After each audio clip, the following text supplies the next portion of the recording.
Welcome to the National Press Club.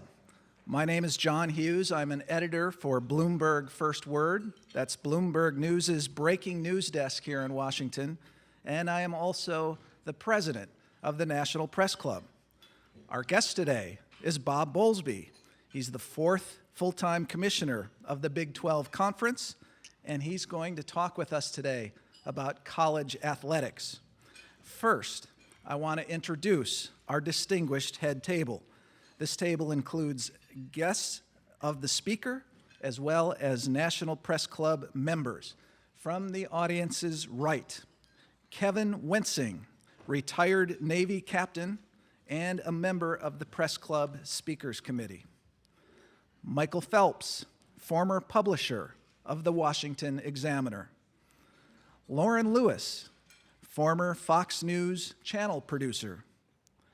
Colleen Nelson, White House correspondent for the Wall Street Journal. Carl Lubsdorff, Washington columnist for the Dallas Morning News. Kevin Blackistone, Washington Post columnist and ESPN panelist. Jerry Zrimsky, Washington bureau chief of the Buffalo News. He's also a past president of the National Press Club, and he is the chairman of the club's Speakers Committee. Skipping over our speaker for a moment, Pat Host, reporter for Defense Daily and Rotor Wing International, and he is the Speakers Committee member who organized today's event. Thank you, Pat. Kenny Hulshoff, he's a former Missouri congressman who is now with Kit Bond Strategies. Bill Miller, retired Washington editor for Industry Week magazine. Anna Miller, health and wellness reporter for U.S. News and World Report. And Jack Williams, retired USA Today weather editor and a freelance writer.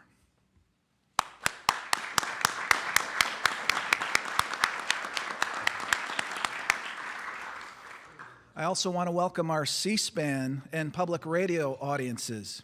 And I want to remind you that if you are following the action on Twitter, please use the hashtag NPCLive. That's hashtag NPCLive on Twitter. Well, if you love college athletics, you know something about the Big 12 Conference, or at least the schools that are part of it.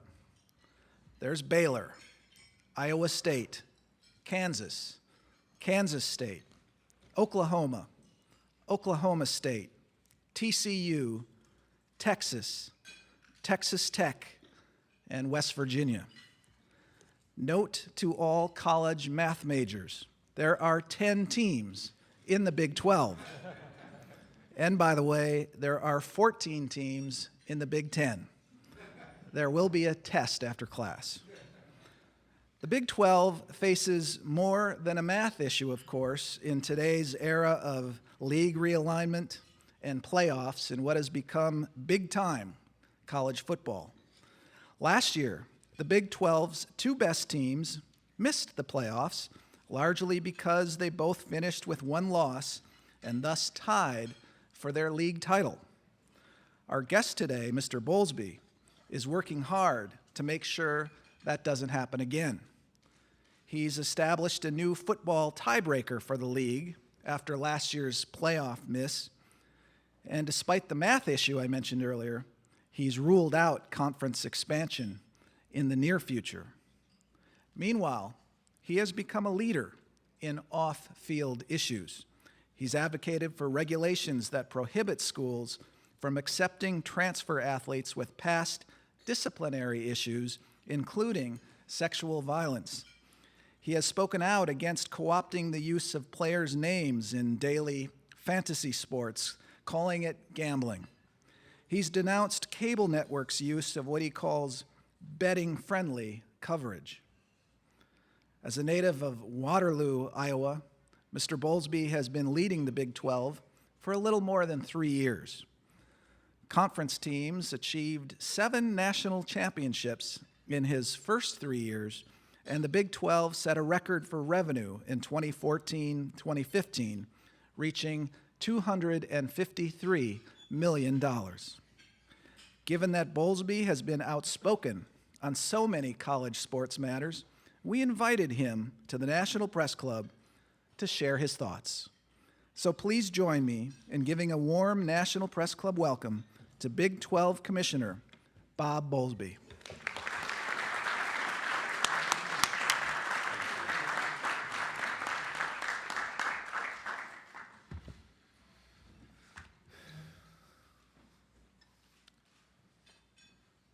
Yes, I'm outspoken, sometimes to my own detriment. My presidents and chancellors have told me that I should give them a little bit of warning when I'm going to say anything that's provocative.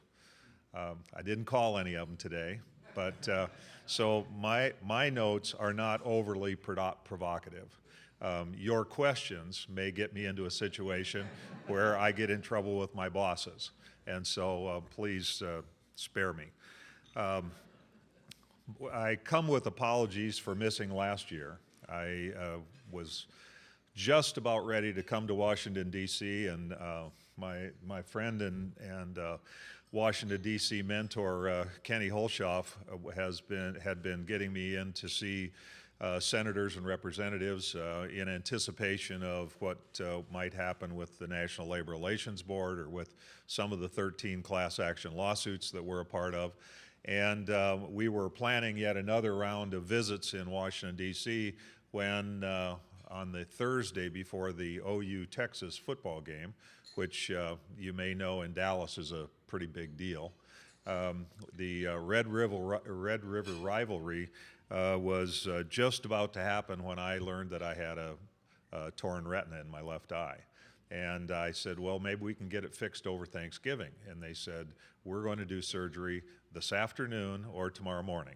And so I started canceling things, and unfortunately, my visit to the press club, which I was very much looking forward to, was among those. So my apologies for delaying this by a year. It's the fourth week of the football season. It's also the fourth year of my tenure at the Big 12. I came up as a wrestler in college, and I had aspirations to being a coach and a teacher. I still consider myself an educator, and I really think that's why I've stayed at this for about 35 years. But as I've been away from campus, and it's just been the last 4 years, I was director of athletics at Northern Iowa, at the University of Iowa, and at Stanford University. And you know, in those roles, I got to be around a lot of great kids, a lot of great coaches, a lot of wonderful people. You get all the high highs and the low lows that go along with working in a kind of a volatile environment, but yet it's a very supportive and team-oriented environment as well. And so this last 4 years is the first time that I've been away from that.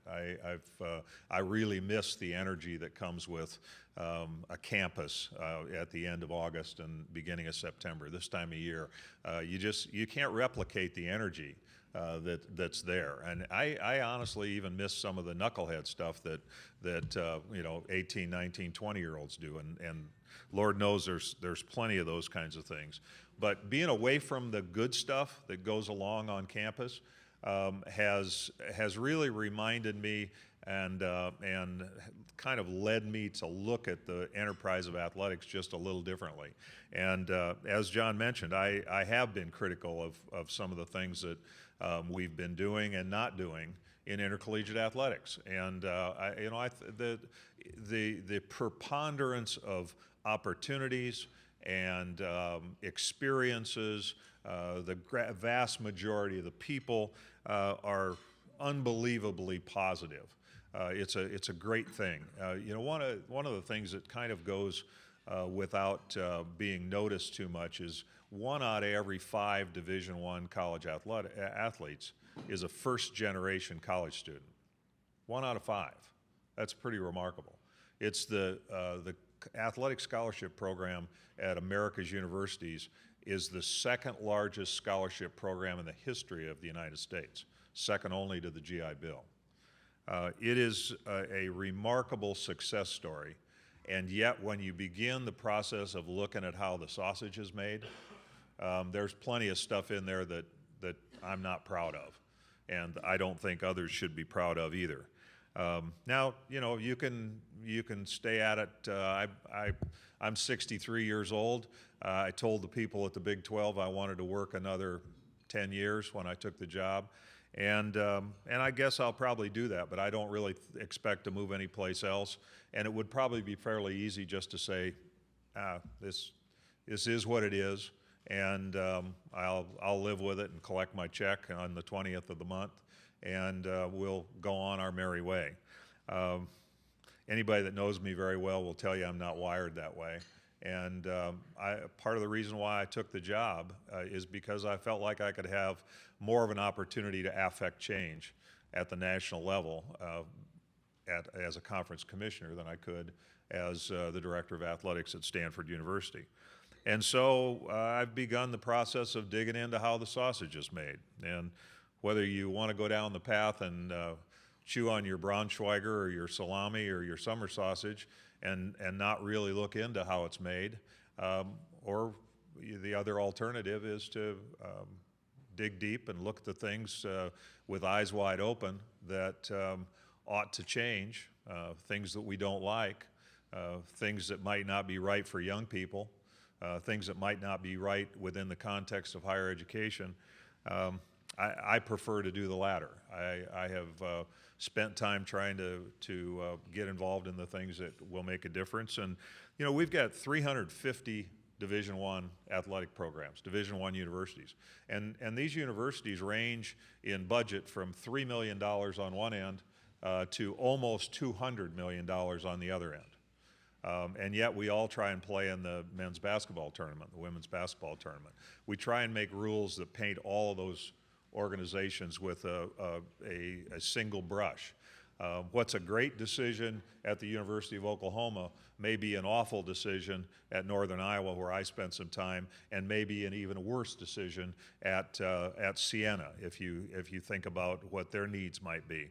And so increasingly I wonder about whether or not we can continue to manage this enterprise with 1,200 schools in the NCAA, 350 in Division I, and trying to make rules that essentially create a level playing field. And we've said that for decades. We want a level playing field. We want us all to be equal. And what that means is we dumb down a lot of our processes in deference to the people who can't afford a faster set of priorities. And so I think there's a real question as we reorganize the NCAA yet again as to whether or not we can meet the varied needs of that wide and diverse population.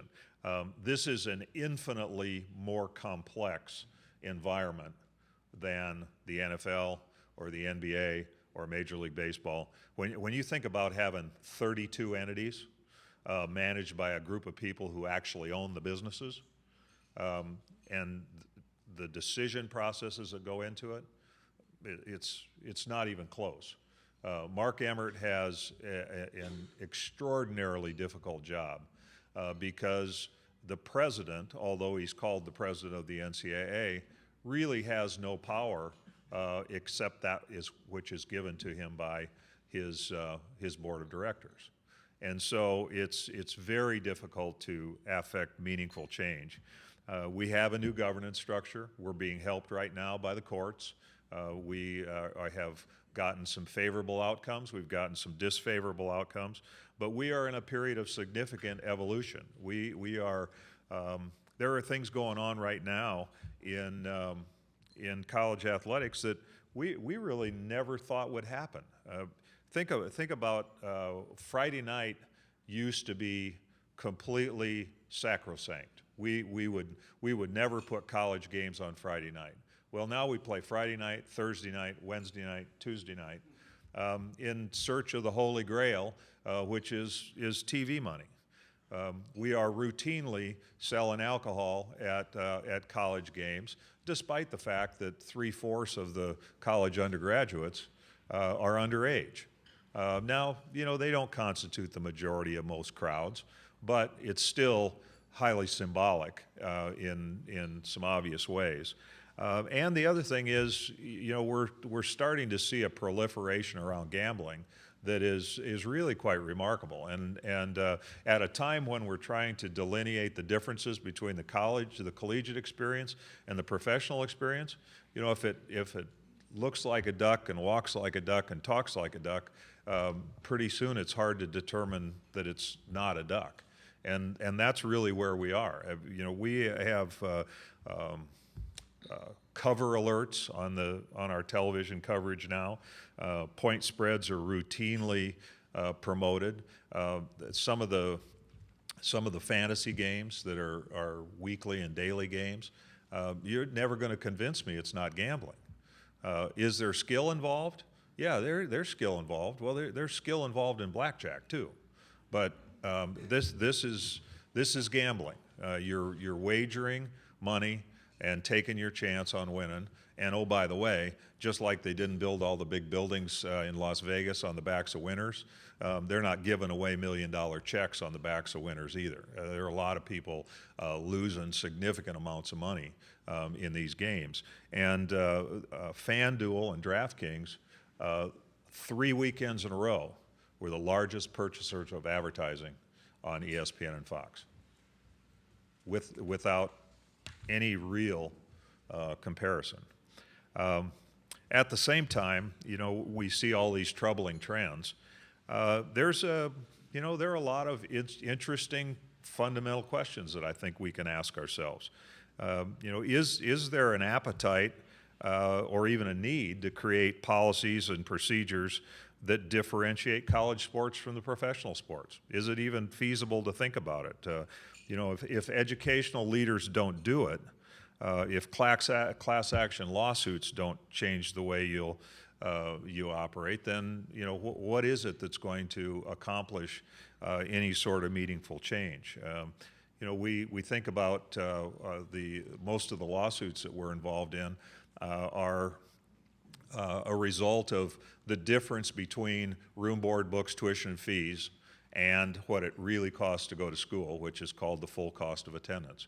And it's that delta between basic educational expenses and the full cost that is really the substance of these lawsuits. And it's easy to get lost in here's this $1 million coach and here's this poor student athlete that only makes room, board, books, tuition, and fees, and the cost of attendance. But the fact of the matter is the median income in most states is between $40,000 and $60,000 a year.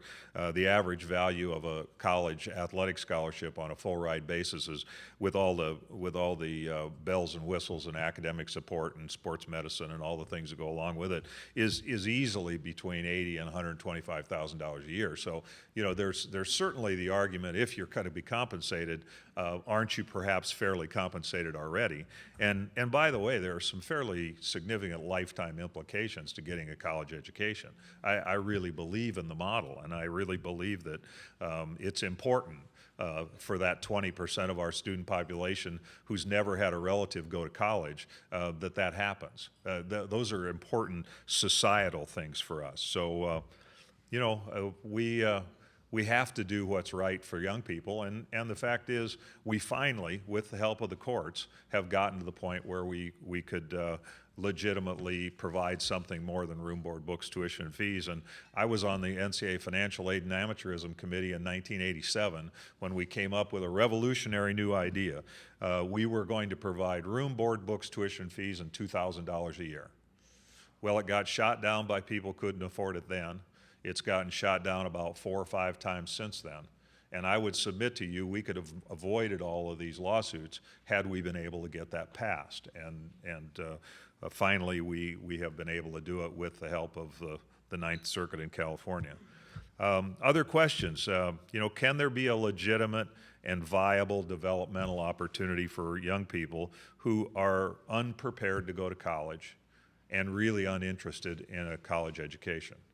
And right now, the only pathway for football and basketball players is to go to college. There is no other alternative. The Major League Baseball model is really the one that I can take some pride in. Draft me out of high school or leave me alone until after my junior year. And if I want to go and play minor league baseball, develop my skills, follow my dream of playing in the big leagues, I can do that. There's no comparable opportunity in football or men's basketball other than going to college. Should college athletics and higher education be expected to set examples for society? Well, we're really high visibility, but is it unrealistic to expect that that our campuses and our college athletic programs would be a reflection of society instead of somebody that's setting examples? Well, I think the gambling example is a really good one.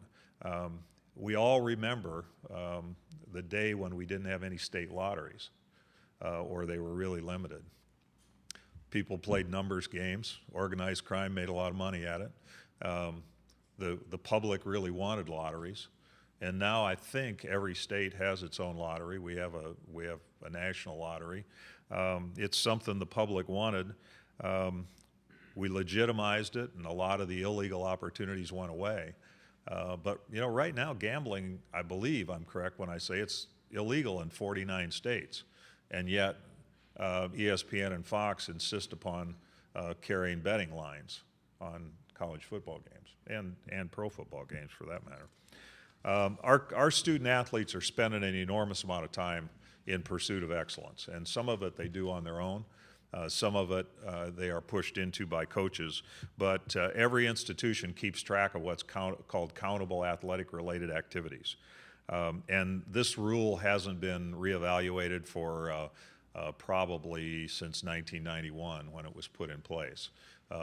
Prior to text messages, prior to digitized video, prior to a lot of the things that we now have in place. And so I think it's a fair question to ask how we reinvent ourselves, because what happens when the NCAA tries to reinvent something is we start out to design a thoroughbred racehorse to perform a very particular function, and by the time it gets done going through the process, it mostly looks like a three-legged camel that doesn't run very fast and doesn't really meet anybody's needs.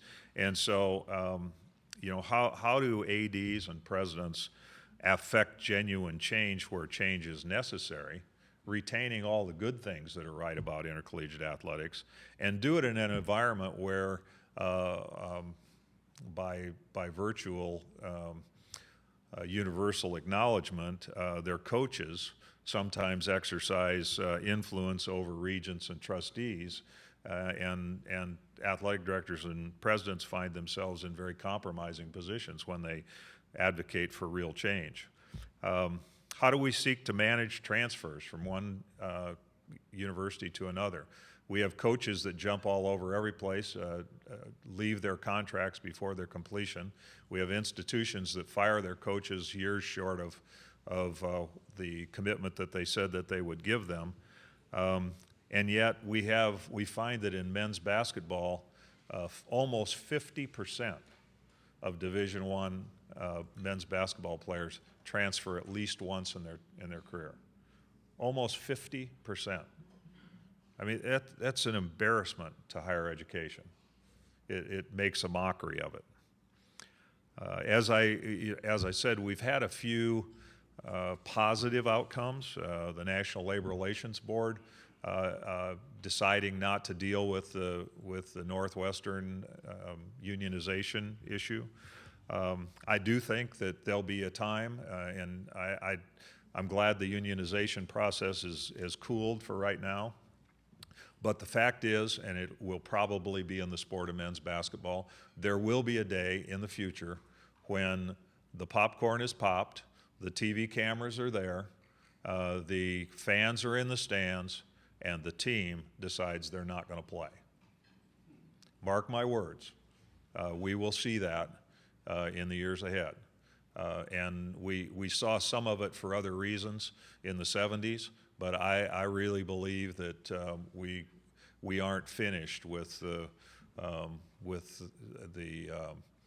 compensation issue or with the employee versus student issue. I would be out of this as my career in a hurry if I didn't believe that this was a co-curricular activity, that it was worth the time and effort to go through having kids our goal is to help 18-year-old adolescents become 22-year-old adults, and in the process get a good education and have a great collegiate experience, collegiate athletics experience. Now, if they go on to have a professional career, if they can go on and compete in the Olympics, those are highly desirable byproducts of a quality collegiate athletics experience. But they are not why we're there. And I recognize that there are some real contradictions in the system, but we have to get our arms around the fact that this is about a college experience. This is about students who are there to get an education. Those that ultimately end up going to the Olympics or going into the professional ranks, it's an infinitesimal number. About 1.5% of the FBS Division I football players are drafted. Less than half that actually make a roster. It's a very small number, and the percentages are even smaller in men's basketball. So there are unrealistic expectations in the system. As we think about other changes, perhaps it's a time to have one semester sports so that we can have students that are legitimate students during part of the year and have a bigger commitment to their athletics in the rest of the part of the year. Maybe it's time to federate our rules by sport so that we don't have to worry any longer about trying to make rules that equally impact football and golf and field hockey and track and field. Maybe the days of having conferences are coming to an end. Perhaps we end up with confederations of one sort or another that are horizontally arranged by sport rather than having multi-sport organizations that operate as we do today. It's easy to pose all these questions, and I think there are lots of legitimate answers and lots of differences of opinion. With my hat on as a member of the U.S. Olympic Committee the last 8 years, I really worry about what happens when a lot of money goes into football and men's basketball, and people on campus are wondering how to fund it, and all of a sudden wrestling and swimming and golf and tennis and lacrosse and a lot of these other sports begin to go away. I think it changes the culture of the campus, and I think it eliminates an enormous number of opportunities for young people. So even with all that I've described, I'm very committed to it because I believe in it, and I think for the vast majority of kids, they're doing it the right way, they're there for the right reasons, but we've got some things that I think we have to deal with, and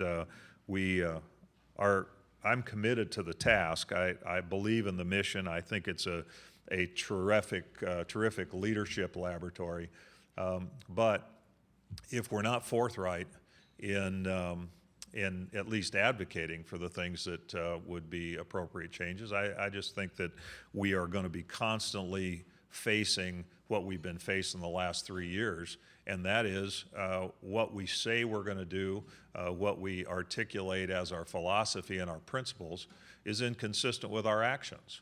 And I don't think you can play football games on Tuesday night and say that you care about the education of the campus and the kids. I just think there are lots of examples, some of them very glaring, where we don't walk the talk. And until we start reconciling some of those, I just think we're gonna be in for a long slog. And it's with that backdrop that I look at it and say, if we want to extricate ourselves from the courts and from some of the challenges, then we need to define ourselves differently than sometimes others define us.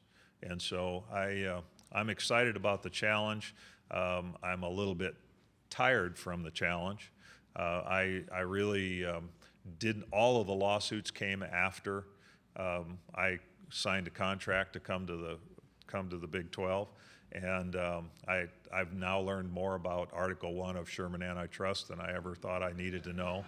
But having said that, it's been a very interesting intellectual journey. And because I believe in the enterprise because I remember how transformational an experience in intercollegiate athletics can be, I'm very committed to fighting the fight these next few years and hopefully helping to either incrementally or perhaps even more radically change the enterprise. So thank you very much, and I'll be happy to address your questions.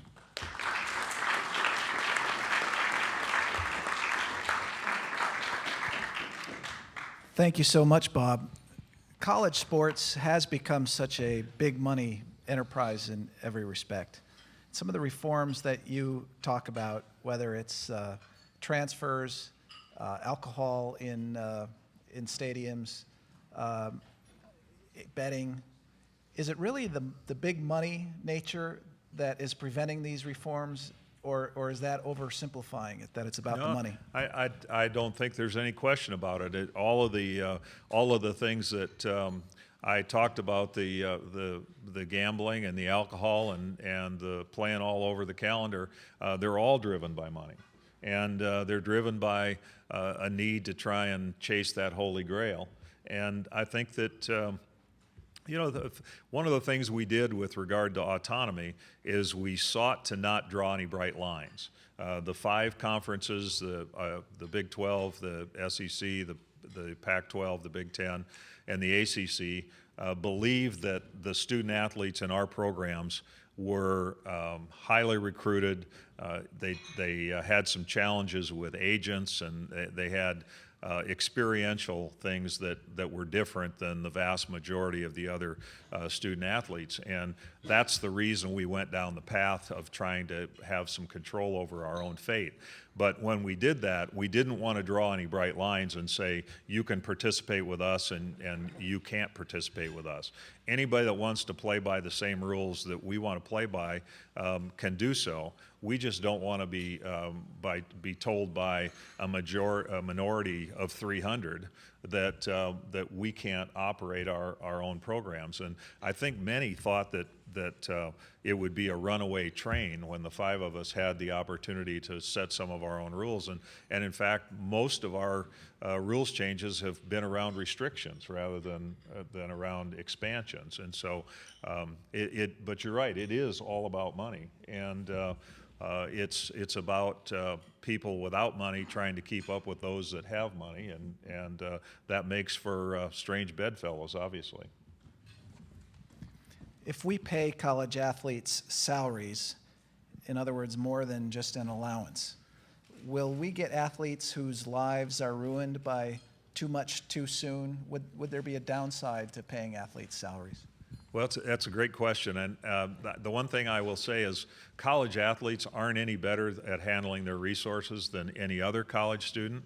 Having educated 4 of them myself, I've had them squander amounts of money that I thought were really quite astonishing.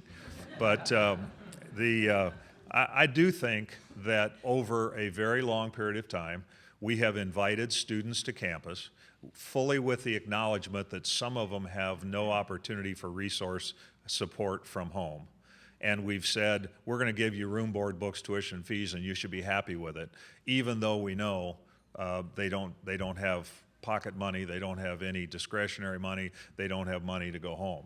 And so could we provide them with more than they can handle? I think most institutions they have the prerogative to provide a check for the entire year if they wanted to, but most of them are putting it out on a 2-week basis or a 4-week basis for the exact reason that they don't want people to have large amounts of money that is discretionary for all of in a short period of time. And so I think resource management really is important, and I think it's important that we be thoughtful about it, because it's easy to squander the money, and I think there is a good and appropriate reason to pay every nickel of what it costs to go to college. there is not a compelling case, in my estimation, to pay above that. And I think once we get above that, we're on a very slippery slope. And then it just becomes a matter of how much. So had we put full cost of attendance in place 15 years ago, I think we would have avoided the lawsuits that we now find ourselves in. Can we give them too much too soon? Sure we can. But I think one thing that has kind of come and it's starting to go, and that is that the difference, the delta at Texas may be $3,000 and the delta at Oklahoma may be $4,000. And coaches say, well, how can we compete against one another when they can give $4,000, we can only give $3,000? Well, I think the answer is at the end of your college days at both schools, you graduate with no debt. And there aren't very many college students that can say that these days. This questioner notes that most of the discussion about compensating athletes in some way is rooted in football and basketball because team members in those sports are responsible for bringing in the revenue.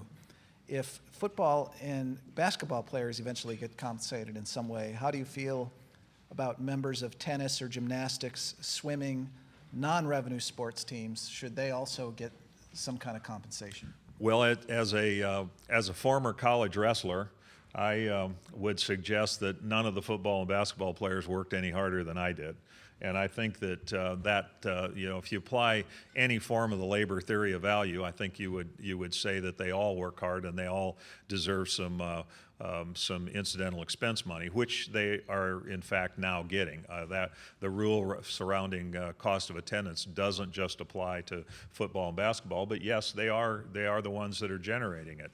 Now, having said that, when you think about the football and basketball environment, it's easy to say, well, look at the full stadium and look at the coach's salary. Why shouldn't the players get some of it? Well, first of all, almost all of the money that's raised through those processes goes to support other things within the athletics department. The other thing is the football and basketball players don't work any harder, they don't work any longer. They just happen to have the blessing of an adoring public that is willing to pay to get into their events. And I just am not convinced that it's through their own hard work that they're entitled to more than other student athletes. And I know there is a case to be made on the other side of it. We did a forum here in April where Jay Billis and I sat next to each other and debated that very topic. But this is a very unique model. It is socialistic in its heritage, and I just am not compelled by the argument that it should be just football and basketball. And by the way, I don't think our federal laws allow us to do that. If we're going to have 85 football scholarship kids getting full cost of attendance and 13 men's basketball, we're both legally and duty bound to do similarly for women's student athletes in the same numbers. This questioner says the Baylor versus TCU Big 12 football championship game was an obvious, unfortunate tragedy because one of those teams should have been in the college football playoffs. Is there any interest in creating a Big 12 conference tournament for football, and if not, why not? Well, our athletic directors, I was actually proud of them after we were all in New York together, and we were bitterly disappointed not to have either team in.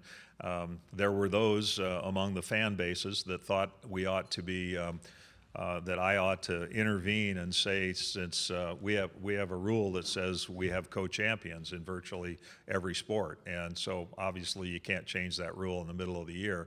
But there were a few Baylor fans that thought I should be able to do that, and that I should just go ahead and anoint them as our champion, and thereby put them in better position to get into the playoff. But we have proposed, along with the ACC, a rule that would deregulate the rules around the championship game. Right now, you have to have at least 12 members. You have to play 2 6-team divisions, and you have to play a round robin in your own division.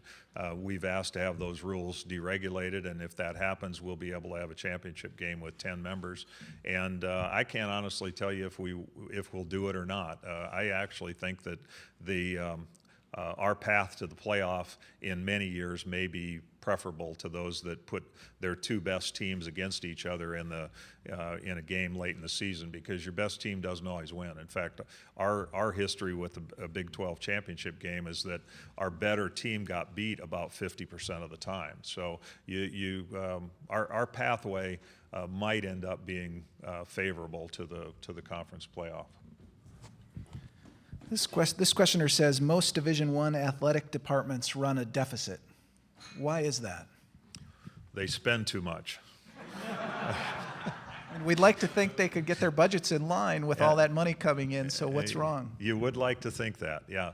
I told that our presidents not long ago that it didn't matter how much money we created through, and that's one of the things that the conference office is expected to do, is be a rainmaker for our members. And you know, it's been an interesting transition for me, because our budget, while, as John said, we distribute $250 million to our member, our annual operating budget's only about $15 million. So we have 30 full-time equivalencies. It's a relatively small operation. My budget at Stanford was $100 million a year, and we had 425 full-time equivalencies. So it's a very different management environment than I was accustomed to before. But institutions have taken on very large amounts of debt, mostly for facilities. They have paid coaches that more than they can really afford to pay, especially in the case of not wanting to lose a coach. As a general statement, they are not particularly well-run enterprises a lot of times. There are about 25 schools out of the top 125 athletic departments that play FBS football, play football at the highest level. About 25 of those actually break even or make money, and the rest lose money. Many of those 125 are highly subsidized by their institutions. In fact, some of them are putting up something approaching $25 million a year into their athletics program. And not surprisingly, there are robust debates on campus where those kinds of subsidies are taking place, because the faculty salaries are frozen, and state support is diminishing, or at best staying the same. And all of a sudden, you're putting $25 million towards an intercollegiate athletics program that many on campus don't think is doing much for the institution. And so I think that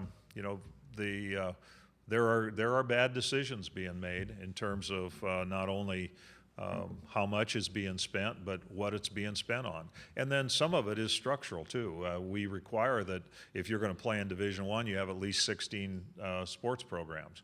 Well, if that rule would ever change, you can bet that there would be a bunch of non-revenue sports that would go away. And as I mentioned before, I think that really changes the character of your athletics program, and indeed your university as well, because it's a place where opportunities ought to be diverse and robust, and the narrower it gets, the less that's going to be true. This questioner here in the room wants to follow up on something that you said earlier in your remarks. Are things really so bad that college basketball players will someday boycott a game, and how close are we to that point? Well, I don't think close. It's a great question, but I just think that the tensions in the system aren't going to go away anytime soon. And it depends on who you ask. I was speaking to a class last week, and there was a basketball player in the class, and he's a nice young guy, had a number of different good questions, thoughtful, and I said, "Do you think of yourself as an employee?" And he said, "Yes, I do." And I said, "Well, tell me why." And he says, "Well, because my time is not my own. I'm told where to go and when I can come and when I can't come. And I travel. I don't play very much, so this is a good way for me to get my school paid for. But I feel very much like an employee because I don't have any control over where I go, what I do, how I work out, how long I work out, what I eat, where I eat. He said, that sounds like an employee to me. And I said, well, you know, you have a choice as to whether you participate. And he says, well, I don't feel like I have a choice because my family can't afford to send me to college, and this is the way I get there. And I said, well, would you feel different about it if you were playing a lot? And he said, well, right now I lack the passion because I'm not really one of the people that's impactful on the team, and I'm grateful for what I'm getting, but you asked me if I feel like an employee, and I do. And, you know, I have thought about it a lot since then, and am going to ask that question of others as I go around. One of the things I do during the course of the year is I try and meet with what are called student-athlete advisory committees. Each campus has a student-athlete advisory committee that's an elected body that with representatives from each camp or each sport, and it's one of the things I'm going to probe with them a little bit because you know I guess in the end it doesn't really matter what the courts say about employee status or not. If the student athletes feel like they're involved in a situation where they lack control over what it is they could do or can't do. And Lord knows we've got lots of rules that govern them from a grade point standpoint and, you know, from a name, image, and likeness standpoint. You know, it's just, I probably would have felt different if I was still on campus, but in listening to student athletes, you know, in some ways we're putting them in untenable situations. Two ongoing health issues certainly have been a concern in professional sports in particular, but of course it's also an issue at the collegiate level, particularly in football.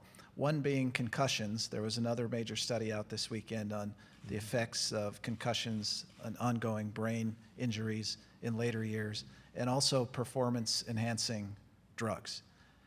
On the college level, are we on top of those to the degree that we need to be, or is there more that needs to be done? Well, let me answer the second one first.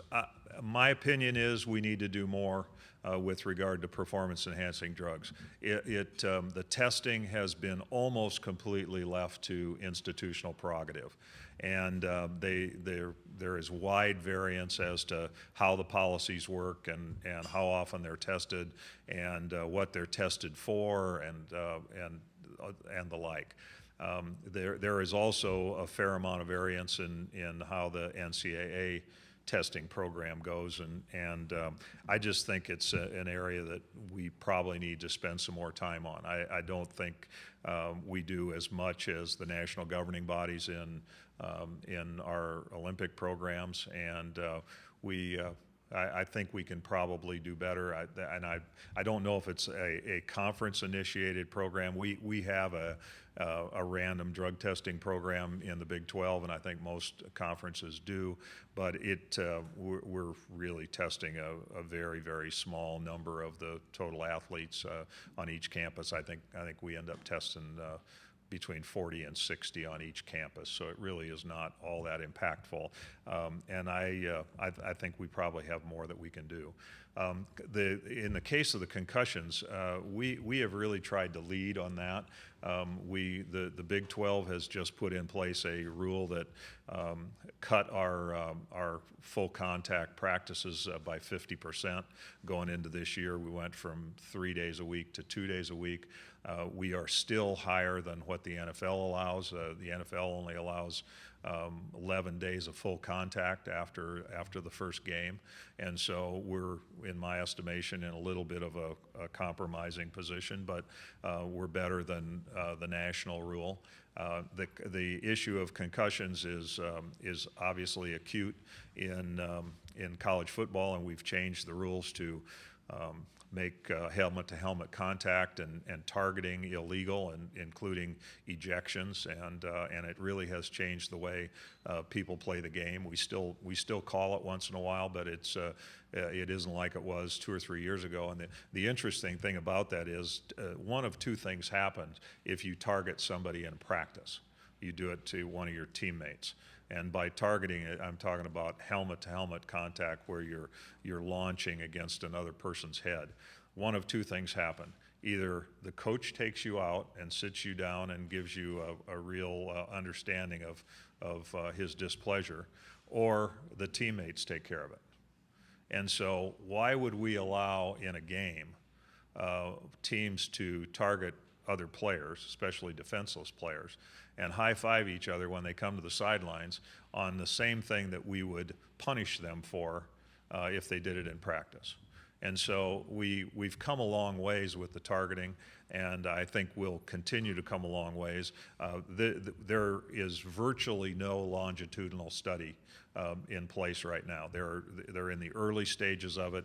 The NCAA and the Department of Defense are collaborating on a $30 million research project on concussions and subconcussive events. There's some evidence that repetitive use issues might come into play as well, and there's not much in the way of evidence there. But I would also mention that it's not just in football where we see this. Women's soccer has a high incidence of head-to-head contact. Wrestling is actually the highest one among all the sports, and I didn't know that until later, and it probably explains some of my disabilities to this day. But it's a hot topic. There's pending litigation. We are working our way through it, and I'm happy to say we're making progress. I think kids in football are safer today than they were a few years ago. This is a question following up on your comments about the Northwestern case. Since the NLRB ruled against college athletes unionizing, a coach was fired for making injured players play, a coach was disciplined for fining players, a school was revealed to buy an easy curriculum for athletes to maintain their eligibility.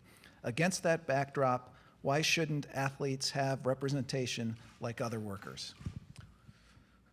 Well, I don't consider them to be workers. I consider them to be students. But the point of representation is a really good one.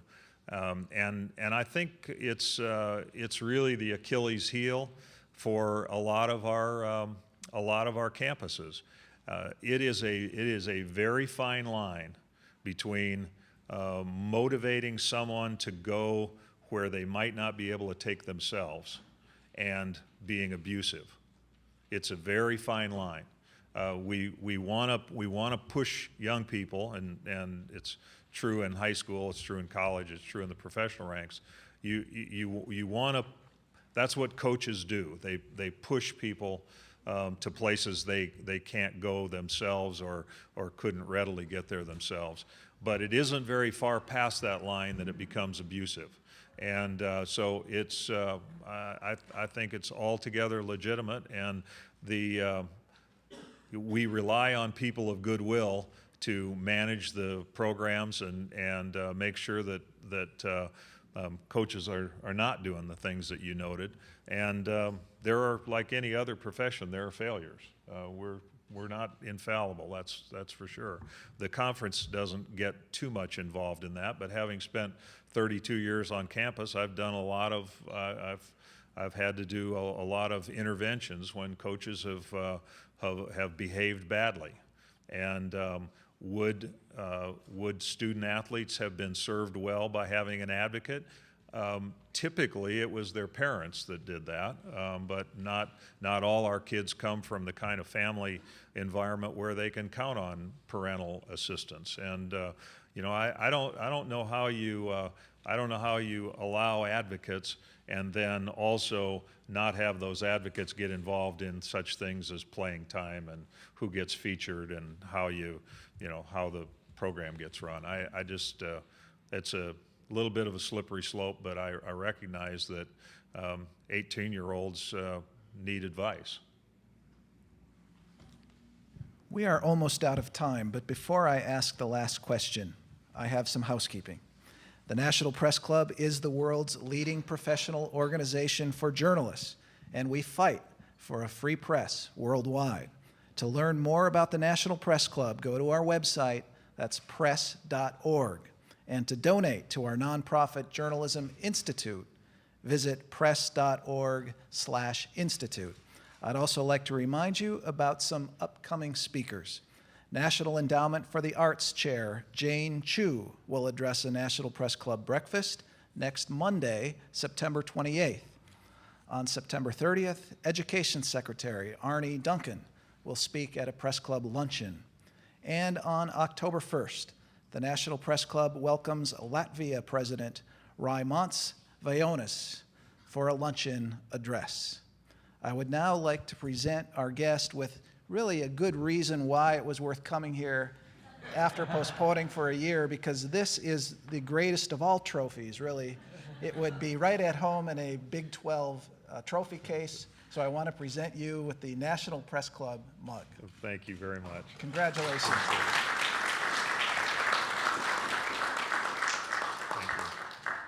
So our final question, I mentioned that the Big 12 doesn't have 12 teams in it. So I want to combine a couple questions. Are you recruiting Central Florida and South Florida to join the Big 12? And when can we expect to see the Big 12 return to its true name and get 12 teams? Is that coming at any point in the future, or should we just forget about it? It's not going to happen. And you think I'm going to answer that? Well, if you don't, I'll have to find a different last question. So I'll work on that while you ponder. We have no active plans to add members, although when I was in the Big Ten, we had 11 members, and we always said that if we thought about adding an additional member, we would, even though we had 10, we'd change our name to the Big 11 just to kind of keep people off balance.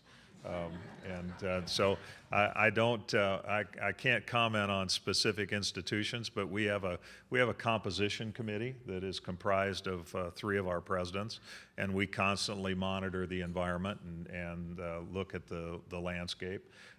There are some good reasons to get bigger. There are some really good reasons to stay small, but I can tell you it's a lot easier to grow than it is to get smaller if you once think you're too big. And some of the larger conferences are having some real challenges with scheduling. One of the real victims in all of this is traditional rivals. There are lots of schools that have had border arrangements with rivals for generations that now no longer play each other on a regular basis. And so, those things I think have a lot to do with whether or not you stay home and watch TV or whether you actually go to the stadium. And I think about the OU Texas week. Families for decades have done something specific on Tuesday, and they've done another thing on Wednesday, and they've done another thing on Thursday. And if that game doesn't get played some years, all of those traditions fall by the wayside. And so I think the jury is still out as to whether or not these larger alignments really deliver anything other than television viewers and money. I think in the end, we've created a television product that is very difficult to compete against. But if the quality of the TV product results in people staying home because they're less interested, we will have lost significantly, even though the money has flowed in. Ladies and gentlemen, could you please give a nice round of applause to our guests today? Thank you. Thanks very much.